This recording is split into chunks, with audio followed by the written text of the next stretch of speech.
Hello and welcome to the Redmen TV. It is player ratings. Now, we had a bit of a problem with this show last time, but the Alisson poll is, I am told, open, although I cannot see it on the side of the screen. So we're having a little bit of an issue once again. We did test this afternoon, so we hope that it will be working and stuff like that, but let's just talk a little bit about it. I mean, to start with, that's such a disappointing result, isn't it? We're by no means out of this contest. We're by no means out of this contest. The Alisson poll is open now. There's just a few seconds left, so do vote. Use an exclamation mark vote space and a number out of 10.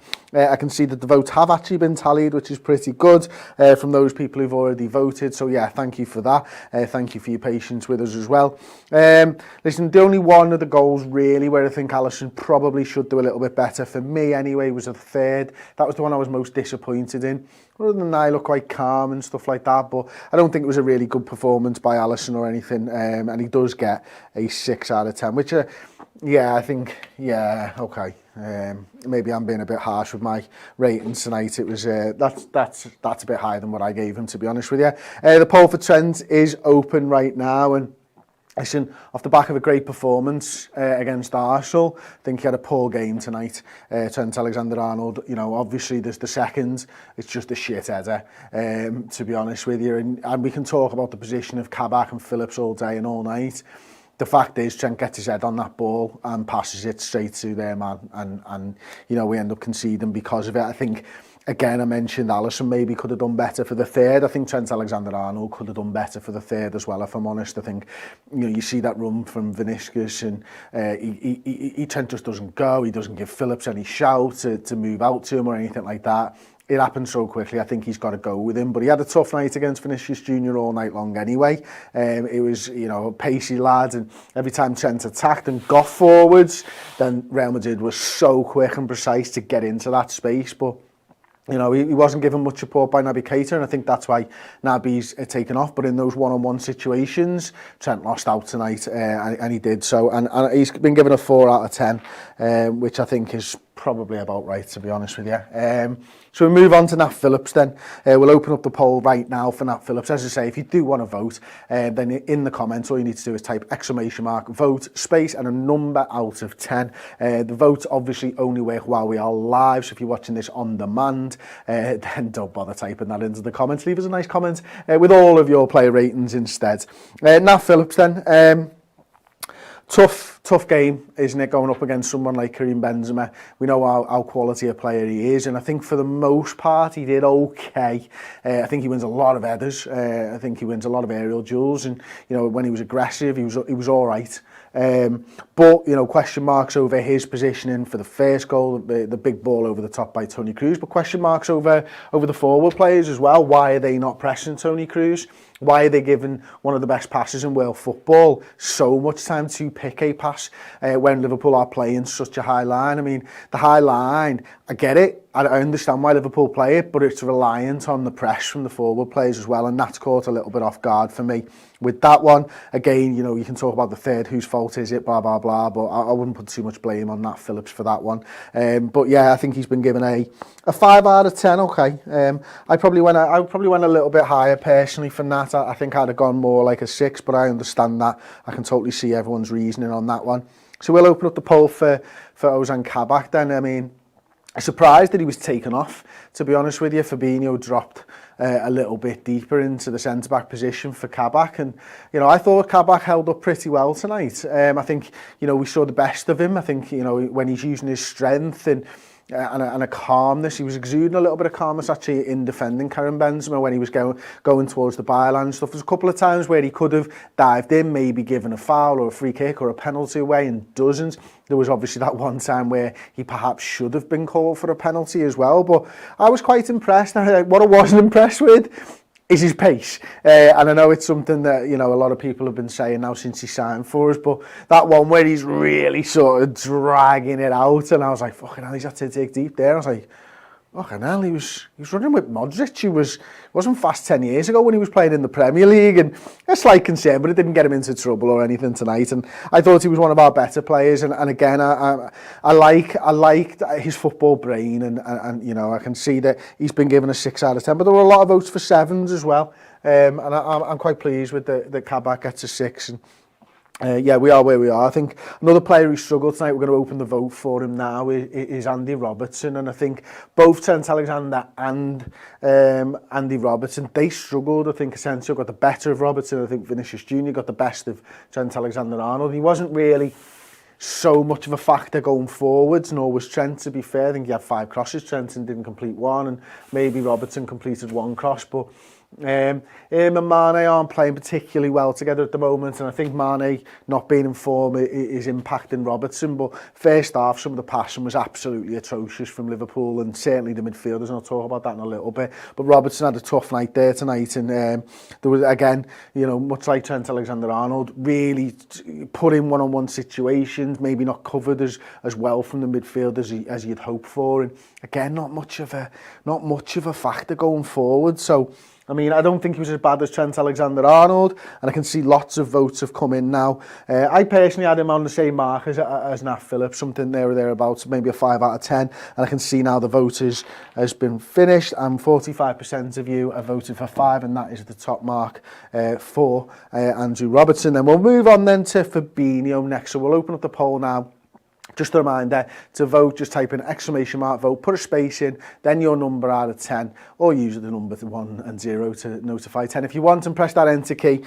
So for Fabinho then, really, a couple of nice passes, but I think for me, I'd like to talk about the 3 of them together, because I don't think, certainly when Naby was on the field, we struggled, and I think his passing at the start of the game was a little bit off, and I think he grew into the game a little bit more, and obviously he's dropped deeper at centre-half, and there was no issues there, but I think he had a bit of a struggle tonight because his mates weren't really available for passing. I think, for me, I thought Real Madrid just did really well, and I don't think we did a good enough job of pressing their midfielders and disrupting the likes of Luka Modric and Toni Kroos. Casemiro was brilliant for them, and he always seems to be almost ageless actually at times. But yeah, Fabinho, I think he did get better. He did get better, but we didn't see any of those amazing through balls or anything like that from deep. You can't rely on them each and every game, and just beating a 5 out of 10. Fabinho is given a 6 out of 10. So we'll move on then next for Naby Keïta. I mean, I think he was taken off on something like the 41st minute of the game, and you could see he didn't even look at Jurgen Klopp as he came off the pitch from the pictures that we saw on BT Sport anyway. And yeah, it was a bit of a shock. I think I definitely felt like Thiago was the sub. I thought it would probably be made at half-time, maybe a double substitution from Jurgen, but it's not often Jurgen substitutes a player in the first half. And what was interesting about that substitution for me is there was a few moments in that half where Naby, when the ball was at his feet, looked really good, and we saw that run. Paul was really, enthused about it. It was that slalom and little run that he did and stuff like that. There was a couple of times when he had the ball at his feet, but clearly that's not what this decision was based on, to sub him off. Clearly it was about how much he was able to get out there and help Trent Alexander-Arnold. And the answer to that, quite honestly, was not much at all. And I think that's why Naby Keïta, it was a big opportunity for him tonight. We gave him the big one, didn't we, in the build-up show about how he needs to state that claim and Klopp trusts him in the big games and stuff like that. Well, tonight he didn't do his job, and the votes have been cast, and he's been given a 3 out of 10, and I think that's harsh, to be honest with you. I don't think he was that bad personally, but 25% of the vote says 3 out of 10, and yeah, I think that's really harsh personally. But it is the way that we do the player ratings nowadays, and your vote counts. So next then, Georginio Wijnaldum, and a guy here who I think improved as the game went on, Georginio Wijnaldum, and he always does. He's so fit, and he's got such stamina that he's able to sort of keep his levels up for the full 90 minutes or whatever. And yeah, for me, I think, again, his passing was really poor in the first half. Again, so was Fabinho's and Robertson's. All the passing was poor. But as the game went on, Wijnaldum exerted more of an influence on the game. And obviously with that driving run for Mo Salah's goal, where he literally takes us to the edge of the box and feeds in Jota. And that was really good. And we saw what Wijnaldum can bring to the side. And he's probably a little bit better for being rested at the weekend as well. But no real impact. Again, their midfield won that battle, didn't it? So didn't they? So yeah, a bit of a tough out in there, and I can see with just a few seconds left, it looks like it's between 4 and 5, the vote, and the vote is now finished. 32% of people have given Wijnaldum a 5, and obviously he now gets a 5. So next, the goal scorer, Mo Salah. He obviously capitalised really well on that sort of block shot from Diogo Jota, and I was quite surprised actually exactly how many touches Salah had from the front three players. He had by far and away the most, and it didn't feel like that watching the game, and it's difficult sometimes when we're looking at the comments and trying to watch the game and everything else to really get that sort of drilled in view of it. And Mo, for me, he wasn't involved enough, which is why I was so surprised by the stats when I read them, to be honest, because I wanted to see him. I thought every time he seemed to go one-on-one with the left back, he was struggling to get past. I thought he lost his battle there personally, but you can't fault what Mo Salah does. And I thought there was at times where he played a great through ball to Sadio Mané. Mané calls for it, asks for it, gets the ball from Salah, and isn't able to get there because he kind of switched off. That great outside of the left boot ball as well, and a bit of a cross. And there was a few where if the other lads had been better around him, then we could be talking about great Mo Salah assists here, or great through balls and stuff like that. So I think he was let down a little bit for me tonight, Mo, by his strike partners in Jota and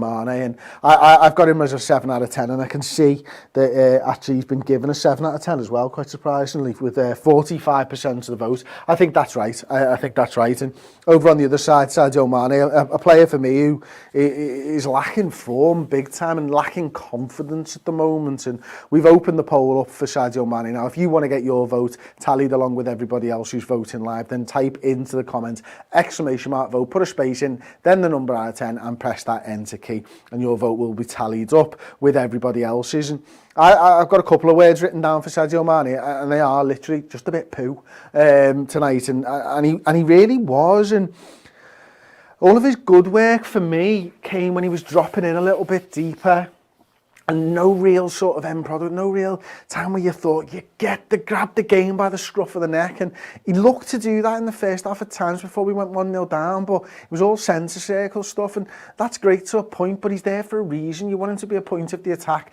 like Salah, like Jota and stuff, and I get you have to drop deep at times, I understand all that, but I just wanted a little bit more from Sadio tonight, and I felt like he was just not good enough, and we need him to find his form, because when he's on it, and he's one of the best players in the world, and we've not seen that player for quite a few weeks now, and I really hope that his form does improve. And he's been given a 4 out of 10, and I think I had him down as a 5, and I can totally understand why 4's been put down there for Sadio Mané. And next up, the lad that we all wanted to start at the weekend, the lad that we were all made up to see start tonight, and Diogo Jota. And quite honestly, irrelevant during the first half. I mean, just nothing there. The ball wasn't sticking to him, he wasn't able to play the ball to his teammates. He was taking up poor positions, I felt at times, and then he moved into the second half, and Liverpool obviously chasing the game a little bit by that point. And, Diogo gets a header off, which Courtois saves quite easily. He's massively involved in the goal. He cuts inside, it's a lovely little shimmy, and you can see he sort of comes alive within 20 yards of the goal, doesn't he? Shimmies, little bit of space, gets a shot off, obviously deflected into Salah's path. Salah then slots it and stuff. So although he was irrelevant in the first half for me, he obviously improved there in the second half and gained some sort of relevancy, but it wasn't a good performance by Jota. And I don't think he was as bad as Sadio personally. I think he was slightly better than that, but certainly not the Jota that we've become accustomed to seeing from that sort of, well, certainly of the last few appearances, the impact that he's able to bring from the bench, and we didn't see that from the start tonight. He's been given a 5 out of 10 with 42% of the vote, and I think that's right. We'll open up the poll as well for Thiago, obviously. Well, it's not a bad catch. Comes on in the 41st minute. First few minutes, so in the first half, it wasn't up to the speed of the game at all, and I don't know whether he'd had a full warm-up or when was the last time he kicked the ball. Obviously it would probably have been in pre-match warm-ups. That always baffles me, that, doesn't it? And I know it's a bugbear of Paul's as well. It's like, it must be one of the only sports in the world where you come on and you've not literally touched the football for like 45 minutes or something. And it looked like it, to be honest with you, with Thiago. But then second half, he does exert a measure of control. I think he does a much better job of protecting Trent Alexander-Arnold. And, you know, you can see those nice touches, a couple of really nice balls into the forward players, quick, getting the ball, moving it on quickly and stuff like that. But it was a little bit fits and starty for Thiago for me. And I was, you know, not a bad performance, I don't think. I think it was a middle of the road performance. I think I've honestly got him down as somewhere like a 6 out of 10, sorry. And I can see that as the votes are coming in now, we've got 5s, we've got 6s, we've got 7s, but 6 looks to be the one that's going to be sort of winning out here with about 42% of the vote, give or take. He's been given a 6 out of 10, and then I won't open the votes up for Shaqiri and stuff like that because I'm not sure, to be honest with you. I don't think he had too much time. I think Real Madrid were really sort of taking the sting out of the game by the time Shaqiri was trying to get involved and stuff like that. So yeah, just give him he comes on as a 6 out of 10 and he leaves the field as a 6 out of 10. And Bobby Firmino looked bright when he came on. He looked like he had a little bit of a bee in his bonnet for me. And, you know, if anything was going to happen towards the end of the game, it felt like it was going to be through something that Bobby did. But yeah, ultimately, I'm giving Bobby a 6 out of 10 as well. So there you go. That's the player ratings. A bitterly disappointing evening for us tonight.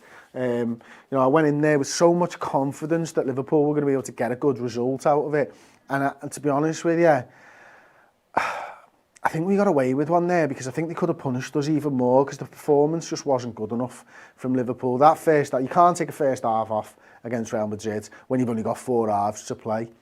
And we're lucky that it's a 2-legged tie and we're not out of this tie by any stretch, and we've got that away goal as well, and Liverpool are very much capable of going and winning by 2-0 at Anfield, in which case we'd obviously go through. But this Real Madrid side have proved tonight and that they're dangerous, and you know, we can't plan for a clean sheet against Real Madrid because Vinicius Jr, Benzema, Asensio, they're all good players and they can score in a moment. So yeah, disappointing evening. If we get through, it's going to be one of those incredible European nights with absolutely no fans at Anfield, which is just killer, to be honest with you, isn't it? So yeah, thank you very much for joining me and for voting and getting involved and spending time with us on the watch along and stuff as well.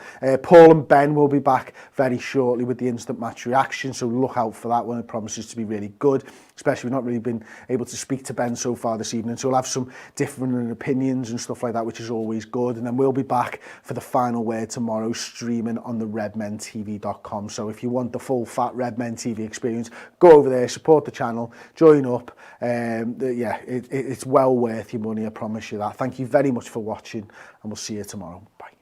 Hey everyone, Mate here. I just wanted to let you know that we've managed to get hold of a final load of exclusive signed copies of our book, Champions of Everything. It comes filled with Matchday Diaries exclusive photos and some of the best and worst hot takes that followed Liverpool's campaign that saw us become champions of everything, winning the Super Cup on the back of being the champions of Europe, winning the Club World Cup in Qatar, and of course being crowned as Premier League champions after 30 years. The book is completely different to everything else out there on the moment. It is funny, it is insightful, it's a good laugh, and you can get the signed edition with a limited edition sticker pack right now, but they are in very limited numbers. We've managed to get hold of a couple of boxes for this one final run, so if you want one, get one now while stocks last. The link will be in the description